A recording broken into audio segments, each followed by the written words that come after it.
Hello friends, welcome to electrical scientist YouTube channel. आज हम overload relay के बारे में जानेंगे।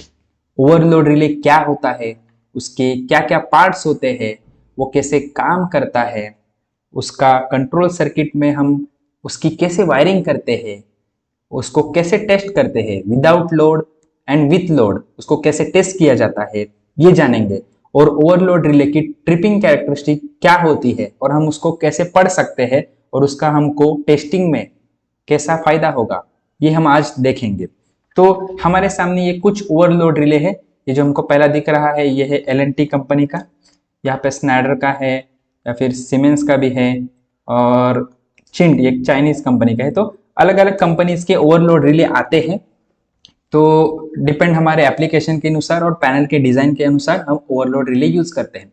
तो यहाँ पे रिले में हम देखते हैं, यहाँ पे जो ऊपर होता है ये 1L1 1L2 5L3, ये जो होता है ना, ये होता है अपना इनपुट। यहाँ से कॉन्टेक्टर से सप्लाई आता है, यहाँ से जो है कॉन्टेक्टर के एंड से सप्लाई आता है। और ये जो होता है हमारा, ये जो होता है ये हमारा आउटपुट होता है। ये आउटपुट हमारा मोटर के यहाँ पे जाता है।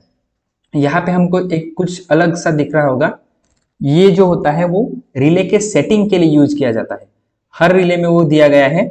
हर रिले में हम देख सकते हैं कि एक नॉब होता है जो कि रिले का हमको कितने करंट पे वो ट्रिप होना चाहिए, उसकी सेटिंग के लिए ये नॉब दिया होता है। हुआ। फिर हर रिले में एक स्टॉप के लिए बटन होता है, यहाँ पे जैसे हम रेड कलर देख सकते हैं। हर बटन, यहाँ पे एक टेस्ट पुश बटन है, समझो यहाँ पे एक स्टॉप के लिए, यहाँ पे टेस्ट के लिए बटन है। टेस्ट के लिए भी अलग से बटन होता है। टेस्ट के लिए अगर हम बटन देखेंगे तो यहाँ पे एक टेस्ट का बटन दिया है, हर रिले में दिया होता है। यहाँ पे भी टेस्ट के लिए दिया हुआ है, यहाँ पे भी टेस्ट के लिए दिया होता है। ठीक है, तो इस तरह से ये हुआ बेसिक। अभी हमको ये पता होना चाहिए कि रिले जो होता है ना, रिले एक्चुअली खुद किसी कॉन्टैक्ट को ब्रेक नहीं करता। रिले के अंदर से करंट फ्लो होता है सिर्फ। ये जो हमारा रिले है इसके अंदर से करंट फ्लो होगा, उसके अंदर बायमेटेलिक स्ट्रिप होती है। तो बायमेटेलिक स्ट्रिप क्या करती है, वो करंट को सेंस करती है और सेंस के अनुसार रिले के अंदर कुछ ऑक्सिलरी कॉन्टैक्ट होते हैं, उस ऑक्सिलरी कॉन्टैक्ट को वो चेंज करती है, मतलब वो ट्रिप का कमांड देती है। और जो ऑक्सिलरी कॉन्टैक्ट होते हैं वो कॉन्टैक्टर के कंट्रोल सर्किट में होते हैं, इसलिए हमारा कॉन्टैक्टर ट्रिप होता है। तो आइए देखते हैं पहले कि उसके ऑक्सिलरी कॉन्टैक्ट कौन से होते हैं, कैसे होते हैं। तो यहाँ पे हमने एक एग्जांपल लिया है, एक एल&टी का एक MN2 रिले है और ये उसका ऑक्सिलरी कॉन्टैक्ट के बारे में बताया गया है। तो यहाँ पे हम देख सकते हैं कि ये जो हमको दिख रहा है 95 एंड 96, ये उस रिले का एक NC जो नॉर्मली क्लोज कॉन्टैक्ट है। और यहाँ पे हमको जो दिख रहा है 97 98, ये उस रिले का NO मतलब नॉर्मली ओपन कॉन्टैक्ट है।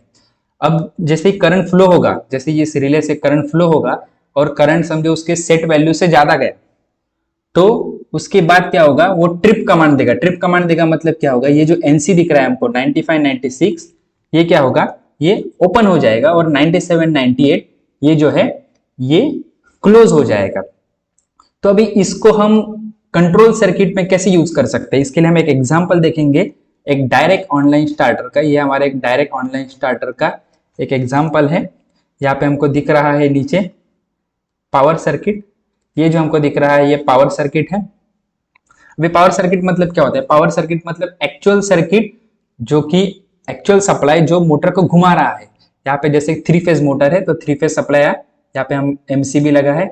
यहाँ पे जो हमको दिख रहा है ये अपना कॉन्टैक्टर है, मतलब किसी भी कंपनी का होगा वो कॉन्टैक्टर है। और यहाँ पे एक्चुअली कॉन्टैक्टर के बाद हम देख सकते हैं, कॉन्टैक्टर के बाद एक ओवरलोड रिले यहाँ पे लगा होता है।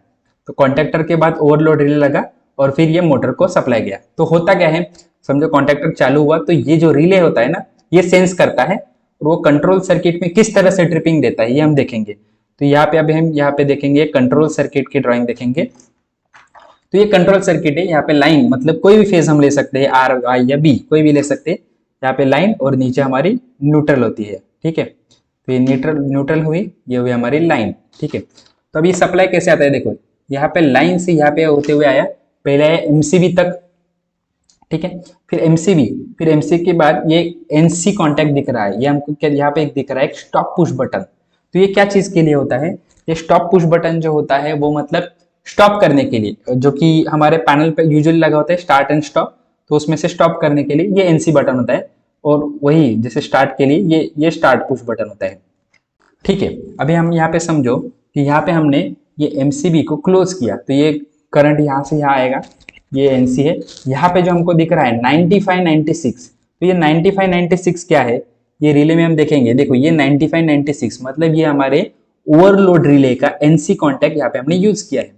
ये 9596 आया, और यहाँ पे एनओ पे आया, ये जो स्टार्ट पुश बटन हमारा स्टार्टिंग के लिए यूज है, और ये अपने कॉन्टेक्टर के कॉइल को A1 A2 ये अपने कॉन्टेक्टर के कॉइल को चला गया। तो अभी ये वर्क कैसे करेगा, जैसे ही हमने ये पुश बटन प्रेस किया, जैसे ही हमने स्टार्ट वाला पुश बटन हमने प्रेस किया, तो क्या होगा, करंट आएगा और अपने कॉन्टेक्टर को पिक करेगा। लेकिन जो पुश बटन होता है वो मोमेंटरली होता है, वो पकड़ के फिर छोड़ देगा, तो उसके बाद कॉन्टेक्टर ऑफ हो सकता है। इसलिए कॉन्टेक्टर को होल्डिंग चाहिए, तो इसलिए होल्डिंग के लिए ये कॉन्टेक्टर का ऑक्सिलरी कॉन्टैक्ट का एक एनओ लिया होता है। तो जैसे ही कॉन्टेक्टर ऑन होगा, वैसे क्या होगा, ये भी हाई होगा, ये अपना ऑक्सिलरी कॉन्टैक्ट ये भी हाई होगा, और अपना पाथ जो है वो इस तरह से लेके ये ऐसा कंप्लीट करेगा, और अपना कॉन्टेक्टर हमेशा लैच रहेगा। और जैसे ही कॉन्टेक्टर ऑन हुआ, यहाँ पे एक एलईडी इंडिकेशन लगा जो कि बताएगा कि भाई मोटर ऑन हो गया, तो ये मोटर ऑन हो गया। ठीक है, तो मोटर ऑफ के लिए भी एक कॉन्टेक्टर का ऑक्सिलरी कॉन्टैक्ट यूज किया जाता है, एनसी कॉन्टैक्ट।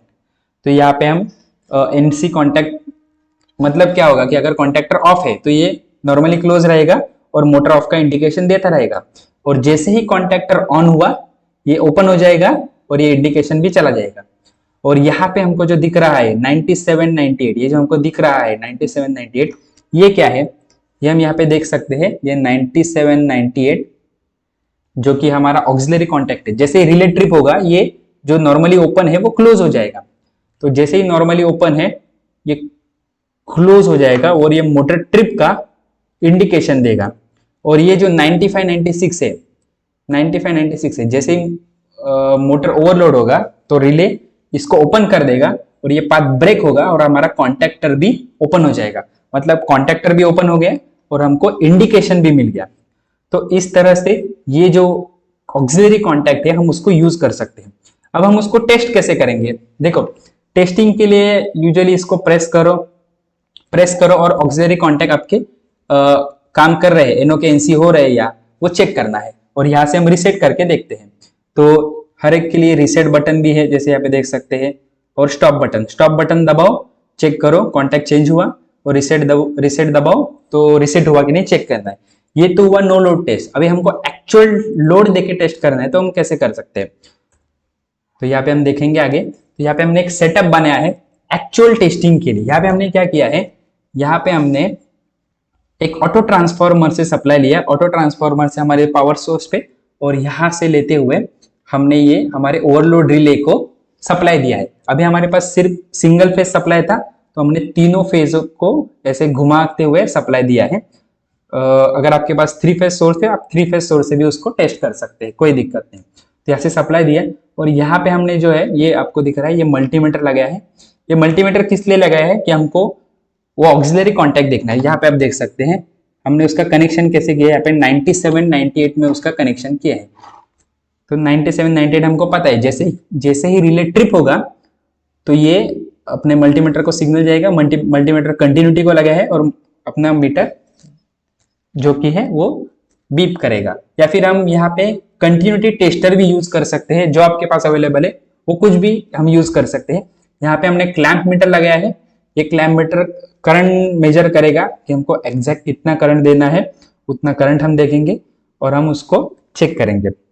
अभी जैसे ये जो रिले हमने टेस्ट किया था, उसका रेटेड करंट अगर यहाँ पे हम जूम करके देखेंगे तो उसका जो रेटेड करंट है वो कि अप्रोक्सीमेटली 75 एम्पियर के आसपास है। तो हमने टेस्ट करते वक्त उसको 75 एम्पियर करंट दिया था। तो अभी क्या होगा, अगर हम उसको 75 एम्पियर करंट देते हैं तो वो कितने टाइम में ट्रिप होना चाहिए, या ट्रिप होना भी चाहिए या नहीं होना चाहिए, वो हमको कैसे पता चलेगा। वो हमको पता चलता है किसी भी रिले की ट्रिपिंग कैरेक्टरिस्टिक से। तो हम गूगल पे गए और उसकी ट्रिपिंग कैरेक्टरिस्टिक डाउनलोड की, तो ये होता है। ये हमने यहाँ पे टेस्टिंग के लिए एक MN5 रिले यूज किया था। तो इस MN5 रिले की ये दोनों जो है ये ट्रिपिंग कैरेक्टरिस्टिक है। यहाँ पे हमको लेफ्ट में ये जो दिख रहा है ये है थ्री पोल लोडेड और राइट में जो दिख रहा है टू पोल लोडेड। अभी इसका क्या मतलब होता है?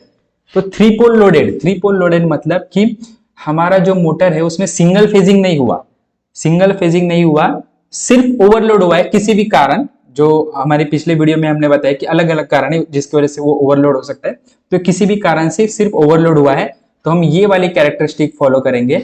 और अगर सिंगल फेज हुआ है और इसी एक पोल पे करंट जीरो है और बाकी दो पोल से करंट फ्लो हो रहा है तो हम ये वाली कैरेक्टरिस्टिक फॉलो करेंगे। तो अभी यहाँ पे क्या दिख रहा है हमको? यहाँ पे जो एक्स एक्सिस है, एक्स एक्सिस में हमको मल्टीपल ऑफ सेट करंट। तो इसका क्या मतलब होता है? इसका मतलब अगर मेरे रिले का सेटिंग 75 एम्पियर है तो ये जो पॉइंट हमको दिख रहा है, ये 1 पॉइंट इंडिकेट करेगा कि 75 एम्पियर, ये 2 पॉइंट इंडिकेट करेगा उसका डबल मतलब 150 एम्पियर। इस तरह से ये एक्स एक्सिस है। और वाई एक्सिस जो इंडिकेट करता है, टाइम इंडिकेट करता है इन सेकेंड्स। ये वाई एक्सिस लॉगरिथमिक स्केल में है। तो लॉगरिथमिक स्केल में हम देखेंगे कि ये 10 सेकेंड हुए, फिर उसके बाद 20, 40, 60, 80, 100 के बाद 200, 400, 600, 800, 1000। तो इस तरह से ये बढ़ता जाएगा। अभी हमने हमारे टेस्ट में जो 75 एम्पियर दिया है, तो मतलब हमने उसको जितना सेट किया है उतना करंट दिया है, तो उतने करंट में रिले कितने टाइम के बाद ट्रिप होना चाहिए अगर ये हम देखेंगे, अगर हम उसको लीनियरली अगर हम ऊपर जाके देखेंगे तो हमको पता चलेगा कि अरे भाई ये तो ट्रिपिंग कैरेक्टरिस्टिक के बाहर है।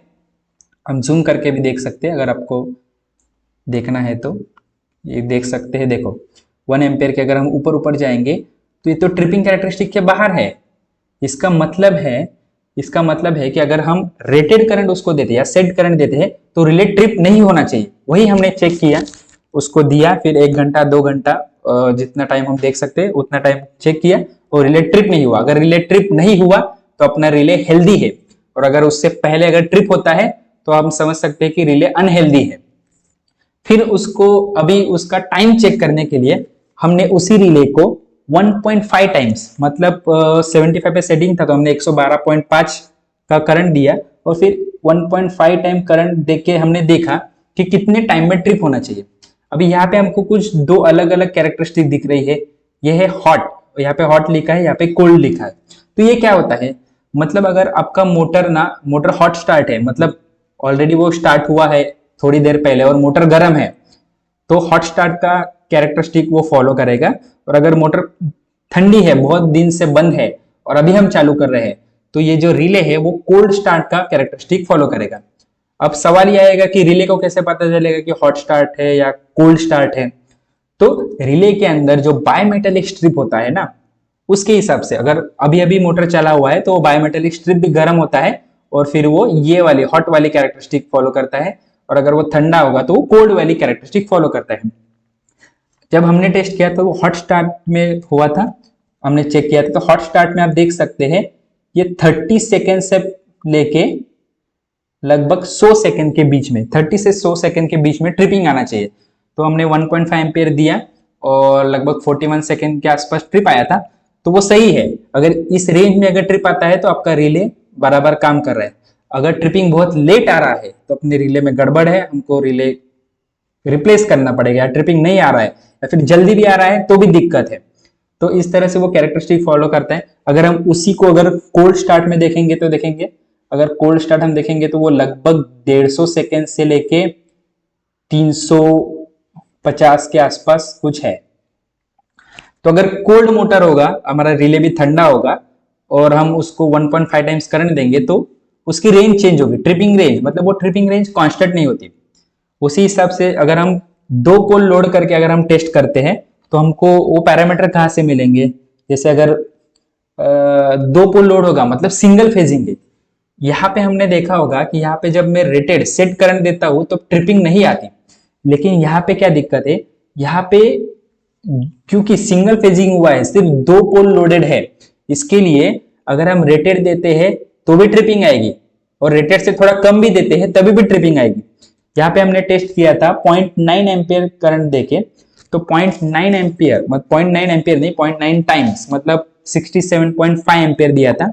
तो उसकी जो हम देखेंगे तो वो लगभग 40 सेकेंड से लेके लगभग 1000 सेकेंड के बीच में वो ट्रिपिंग आना चाहिए। तो अगर इस रेंज में आता है तो वो अपना रिले एकदम सही से काम कर रहा है। और अगर हम उसको रेटेड करंट देंगे, समझो 75 एम्पेयर करंट देंगे, तो 75 एम्पेयर देने के बाद वो 30 सेकेंड से लेके लगभग 180 सेकेंड के बीच में अगर वो ट्रिपिंग आ रहा है हॉट स्टार्ट में, तो अपना रिले बराबर काम कर रहा है। तो इस तरह से हम रिले की ट्रिपिंग कैरेक्टरिस्टिक को रीड करते हैं और उसको हम प्रैक्टिकली अप्लाई कर सकते हैं हमारे टेस्टिंग में। तो ये हमारे पैरामीटर होते हैं। अगर उसके बीच में अगर रिले ट्रिप कर रहा है तो वो सही है, अगर ट्रिप नहीं कर रहा है तो गलत है। और जहाँ पे ट्रिप नहीं करना चाहिए, जैसे कि यहाँ पे हम देखा कि यहाँ पे रेटेड करंट दे तो ट्रिप नहीं करना चाहिए, तो ट्रिप नहीं होना चाहिए। तो अगर ये सब सेटिस्फाई करता है तो हम बोल सकते हैं कि हमारा ये जो थर्मल ओवरलोड रिले है वो कि अपना हेल्दी है, और अगर वो नहीं फॉलो करता है तो वो अनहेल्दी है। तो मैं आशा करता हूँ कि आपको इस वीडियो से कुछ नया सीखने को मिला होगा। अगर आपको ये वीडियो अच्छा लगे तो हमारे चैनल को जरूर सब्सक्राइब करें। मैं ऐसी और वीडियो आगे लेके आऊँगा। वीडियो को लाइक करो, कमेंट करो, सब्सक्राइब करो। Thank you.